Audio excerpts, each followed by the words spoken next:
What's up, everybody? My name's Andy and welcome to the channel.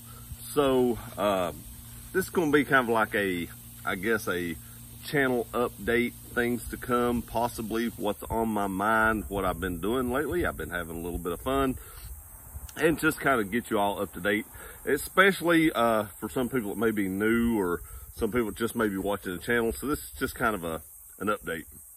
So as of last week, I've been in Florida for the last week or so. Went down to Halloween Horror Nights, had a great time. Got some footage, just need to edit that and get that put up. It's really fun, but oh my gosh, wear some comfortable shoes. I think we walked over 12 miles. Whew, that's a lot. That is a lot of walking. So make sure that you wear some comfortable shoes if you decide to go down there. There's a lot to see, a lot of fun to be had, stuff like that. We couldn't actually get it all done in one trip, but like I said, I'll give you some tips and tricks to that when I put the other video up. But I no longer own a Jeep Wrangler. Jeep's gone. It's been sold. A subscriber bought it named Sean. Sean, I hope you enjoy the Jeep. I think I put a whopping 1,500 miles on it in the short couple months that I had it, 2 or 3 months. Enjoyed it. It was a great Jeep, but I just didn't fit. I just didn't fit. The TJs are a lot smaller than the new ones. The seats don't go back as far. I know if y'all watched the previous video of the seat slider things that moves the seat back, you'll see that they didn't work. So that company has actually reached out to me about that. So hopefully they get all that fixed. But I just didn't fit. I had like this much room in between my knees and the dash. I'm 6'3". I'm getting a little age on me, and it hurt my hips to drive it long distance. Now I'm sure if you're 6 foot or under or something like that, you may not have a problem. But at 6'3" and some bad hips, it just wasn't working out for me. So we let the Jeep go. So what are we going to do now that the Jeep's gone? My wife really wants me to buy another Jeep. Now, I do want to say that I have went out and test drove a couple of newer Jeeps, and their seats actually do go back farther. They sit more around where I sit in my Tundra when I'm driving it, because I have to scoot the seat up in the Tundra, and they sit approximately in the same location. We actually came really close to buying a 4-door Wrangler before we went to Florida. We took my wife's car. She has a 2018 Civic Si in to have the oil changed, and there was a white 2-door sitting there. We test drove that, really liked it. I'm glad I got on the internet though, because I found some that were a lot cheaper than that. Maybe not a lot cheaper, but $2,000 or $3,000 cheaper than that with lower miles on it. And I would prefer, to have a manual this time. I would like to have a manual last time, but I couldn't find one in as good a shape as I found the one that I purchased. But I would like to have a manual, and you can find 4 doors in a manual, believe it or not. It's a little difficult to do, but that it is possible. So I would like to have a manual this time. So she's really, really wanting me to buy a newer Jeep. Now with that comes a higher payment. The newer Jeeps are more expensive. Most of y'all know I don't have my truck paid off, so this is a vehicle that the channel actually pays for. So I would be using channel money to pay for this Jeep. So now what is on my mind about that?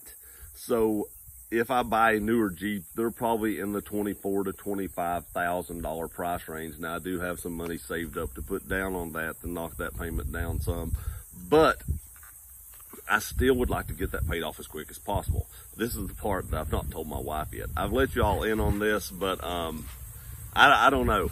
I've always liked the Mercedes-Benz E55s. I've told y'all that. My wife hates 4-door vehicles. Hates it, unless it's an SUV or truck. Hates 4-door cars.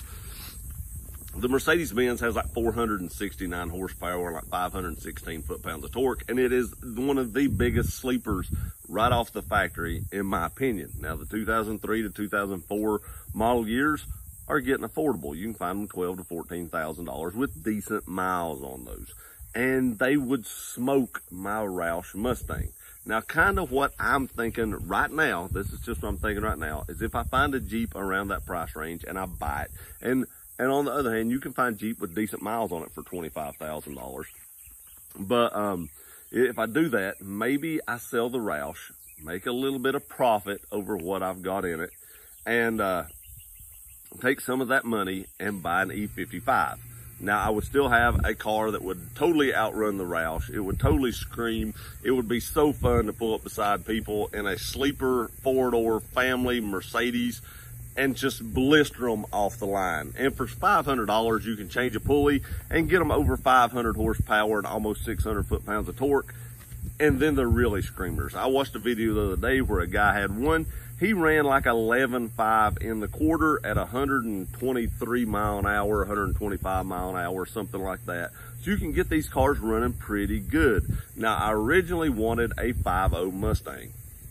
But if I do that, I can't get one in the price range that I would like to have. So I'm not sure about the Benz or the Mustang. My wife would probably say buy the 5.0 Mustang, take some money out of what we make at work and pay that payment, what little bit that payment would be.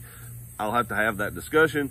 But in my eyes, if I sold the Mustang and bought the E55, I would have extra money left over to put down towards paying off the Jeep, and then it would be sooner getting it paid off. I don't know. Those are just two thoughts in my head. The Jeep's probably going to happen, the newer model. My wife is pretty set on that, and I like Jeeps, so if I can make her happy, I guess I'll just get a bigger payment. I don't know. But the car is not, I really want a 5.0 Mustang because you can get so much horsepower out of those, but it just makes more sense to buy the sleeper because it'd be more fun to pull up beside people and them not know what you've got, and then just wear them out off the line. So I don't know on that. I'm still debating, but those are the two sports cars I'm looking at. Either way, the Roush will probably find a new home for the right price. Haven't fully determined what that price is going to be yet, but the Roush will probably find a new home coming up. I hate to see the car go, but for the channel, I think there are better vehicles. I don't like driving that car. I don't like putting the miles on it because it has such low miles. So if I find something else that I can go out and have fun with and videotape for you guys, just screwing with people and stuff, I think that would be a better option for the channel. So again, Jeep is gone. Just didn't fit in it. I was just too big for it, in my opinion. I was just too big. I mean, I know people that are probably bigger than me that drive TJs. Not me, man. I just didn't fit. It just didn't fit me. I don't know. But again, Sean, I hope you enjoy that Jeep for many years to come. Hope you enjoy taking it off-road. And I look forward to what's next to come. I appreciate you guys watching this video. Please like, share, and subscribe. See you next time.